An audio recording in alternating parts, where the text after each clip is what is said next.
ભગવાન છે ને બહુ બધી કૃપા કરે ને ત્યારે આપણને કોઈક પદ કે પ્રતિષ્ઠા છે પ્રાપ્ત કરાવડાવે, અને ભગવાનની કૃપાએ કંઈક પદ પ્રતિષ્ઠા કે સત્તા સંપત્તિની પ્રાપ્તિ થઈ હોય ને તો એનો હંમેશા સદુપયોગ કરવો જોઈએ.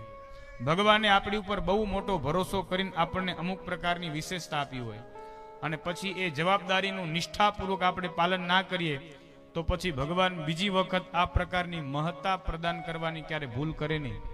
ભગવાન વિચાર કરે કે આને મેં અવસર આપેલો પ્રજાની સેવાનો, લોકોની જીવોની સેવા કરવાનો, પરંતુ એને સેવા કરીને સદુપયોગ કર્યો નહીં આપેલી સંપદાનો કે આપેલી ઉપલબ્ધિનો, અને પરિણામે પછી એનું કટુ ફળ પણ જીવે ભોગવવું પડે છે. પ્રાય જોયું છે અનેકો એવા સત્તાધીશો કે જ્યારે એમની સમીપે સત્તા હોય ત્યારે બોલાવ્યા થાય નહીં. એમનો સૂર્ય છે 4 દિશામાં તપતો હોય, પરંતુ સમયની બાજી એવી પલટાય કે પછી કોઈ એમનું ભાવ પૂછવા વાળું તે છેલ્લી ઘડી હોતું નથી.